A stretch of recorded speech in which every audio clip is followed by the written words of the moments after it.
BPO3 is supported by Timber King Sawmills. For more information on my 1220 CRZ mill, or one of many Foley hydraulic options, go to timberking.com.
All right, it is sawmill kind of a day, sawmill work day, work area under the lean-to. I've got to get this space set up a little bit more tailored towards using the sawmill more frequently.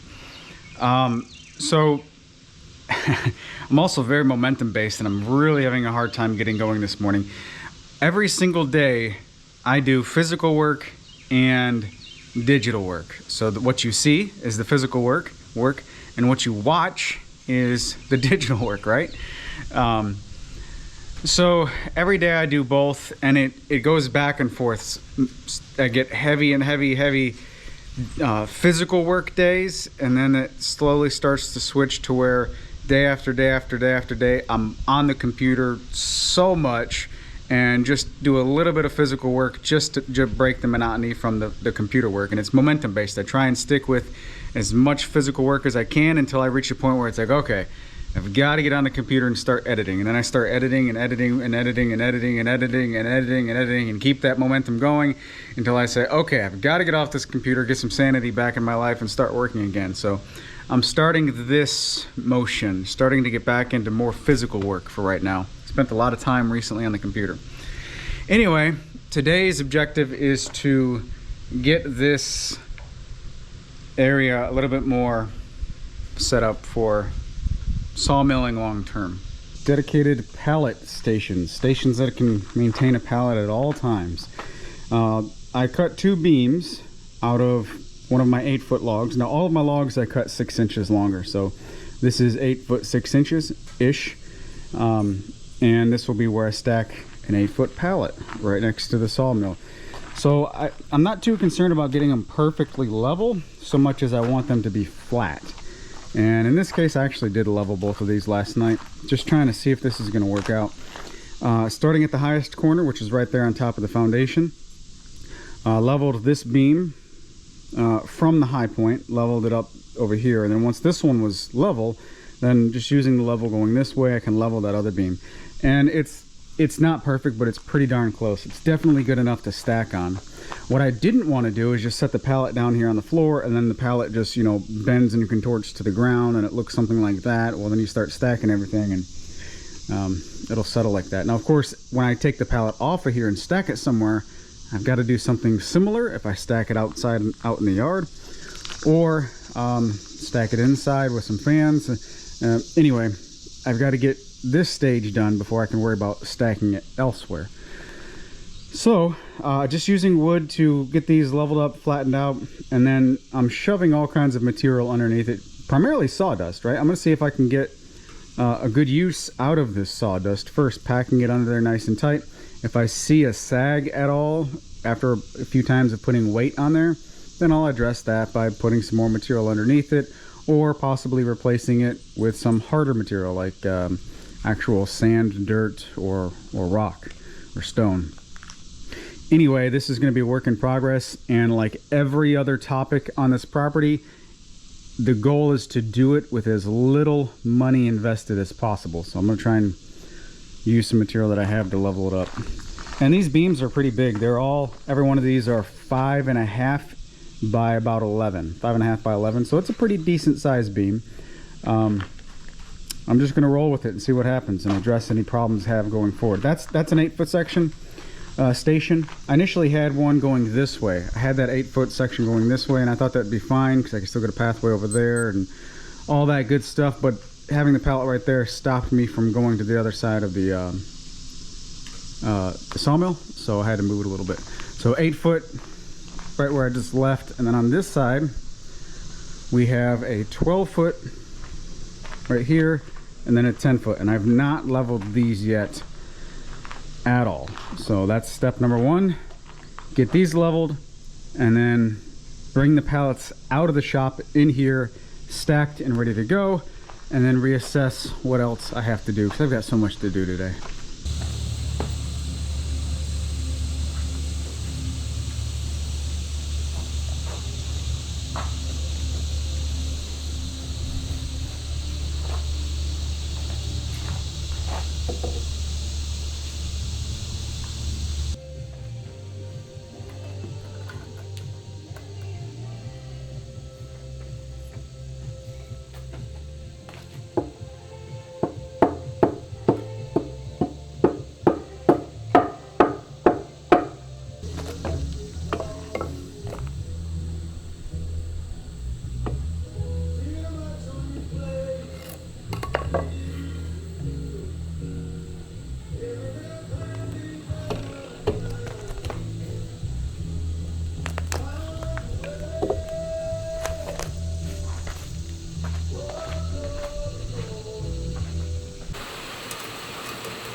What do you think, Grace? What do you think, Gracie? Yeah? Yeah? What do you think? What do you think of the rain, Gracie? Mr. Nolly doesn't really care for it. He's just walking around. Oh, that's what you think. Yeah, that's what you think. You want a stick, don't you? You want me to throw your stick, don't you? 5% chance of rain today.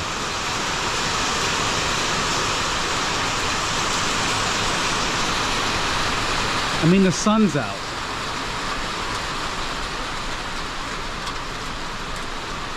%5 chance of rain. If there's like a 1% chance, guess where it's gonna rain? Right on this property. I mean, where's the cloud? Oh, it's that little thing? Okay. Okay. Okay. It's not gonna rain long, but everything's soaked.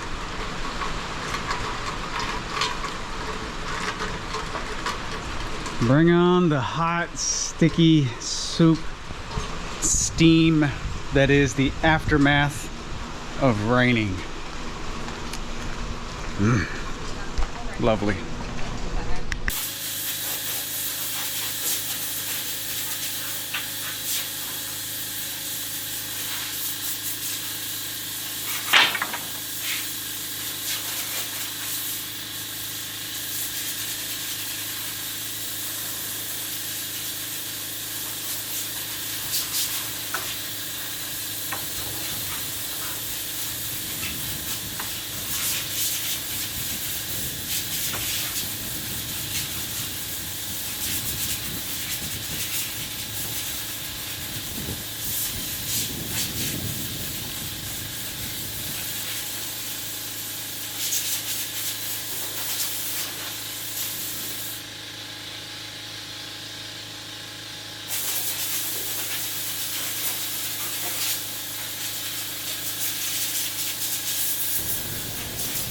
Never had this happen. This is my GoPro 10, and I've had a battery swell up on me.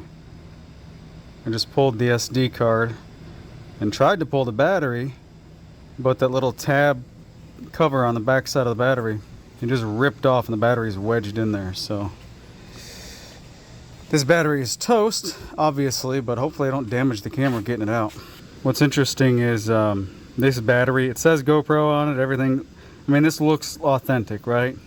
It's not. The camera yells at me about not having an authentic GoPro battery in there when I use this. And this is the only one that has failed on me. So fakes are out there, obviously. Grace, we're gonna have to get you a new Frisbee here soon. You realize that, right? This one's not too aerodynamic anymore.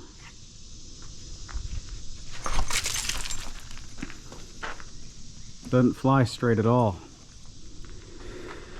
Alright, well, Sawmill systems are starting to be put in place for this area.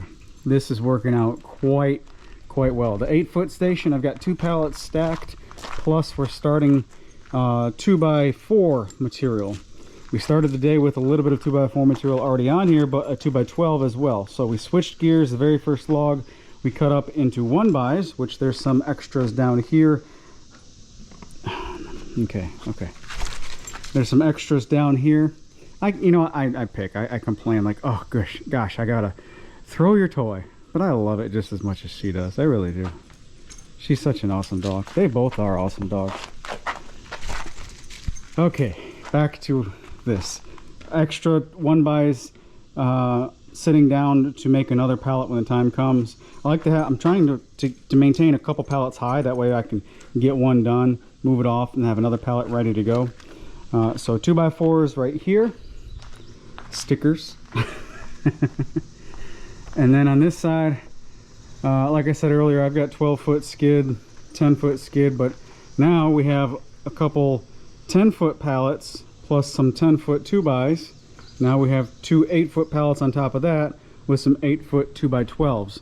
So one of the easiest ways to cut up a log is to cut a row of 2x4s a 2x12 in the middle, and a row of 2x4s on either side. So I want to have, any time that I'm running through that operation, I want to have 2 pallets available. That way I can stack the 2x12s on their own pallet and the 2x4s on their own pallet over there. And that's what I've been doing with these 8-footers, and we're switching over to 8-foot to run through a bunch of them, because that's the most amount of logs. That entire pile, which is bigger than what it looks right here on the camera, that pile is all 8-footers, that pile is all 8-footers, and those are 12s. All of my 10s are way over there in the future orchard. So we're switching gears to 8-footers. I initially set this up for 10s first, but realized that. So yeah, we ran through 2 logs pretty darn quick. And then all the slabs we have right there, we're going to, I gotta get the wood chipper going. We're either gonna start chipping these or flip them so that the curved side is in, and just start batching out some raised bed planter boxes. Just batch it out, set it off. If she uses it, cool. If not, maybe next year, you know. I want to burn as little as possible. We've wasted too much material as it is, and we got to get going with saving stuff and using this resource. Catch it in there. Oh goodness, she almost did. She's caught it in there 3 times, and I think the weakest link for her catching it is the doofus who's throwing them. Jamie has been a tremendous help with all of this. I don't know what log number we're on right now, but I mean, the pile itself is above my waist. So we've probably cut 10 logs so far here in the lean-to, and I don't know how many we cut on the outside of the lean-to, but I really like this space. I think this is working out quite well, and I'm not sure if I even need to build a structure for the sawmill anymore. I think that this is working out quite well, and I really don't think I'm losing much. You know, I had this big impression or thought that this space should be dedicated to vehicles and tractor implements and such. Well, you know, the tractor implements, if I can keep them primarily in the shade, because the UV damage is what's the most brutal, keep them primarily in the shade, and then lubricate as much as possible, especially on the nuts and bolts and whatnot, to stop rust. I think I'm okay with that, leaving implements for the most part outside. But I think if I'm going to build another structure for something, I don't think it's going to be for the lean-to. It'll be a simple structure for the tractor, I think. Did I say lean-to? For the sawmill. I think it'll be a simple structure for the sawmill. Geez, I'll get it right eventually. If I decide to build a simple structure, it won't be for the sawmill. It'll be for the tractor and implements. I need to go get some caffeine. Yeah. I went up a tree and I watched them turn, wondering where I went. I take a rest, I hold my breath, I let it simmer down. I climb too high in my wandering eye, spied the lights of town. He said, don't go downtown tonight, there's trouble on the rise. The bad men in the shadows, oh, they're bound to take your life.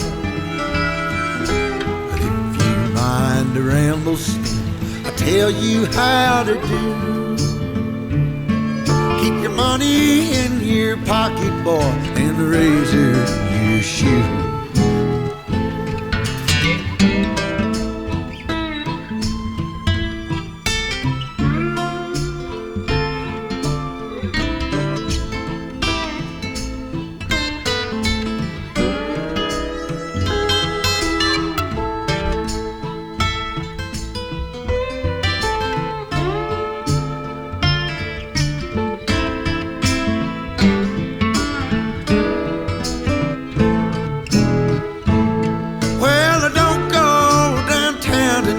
There's trouble on the rise.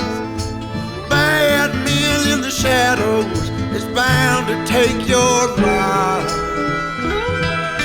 But if you mind to ramble still, I'll tell you how to do. Keep your money in your pocket, boy, and a razor in your shoe. Keep your money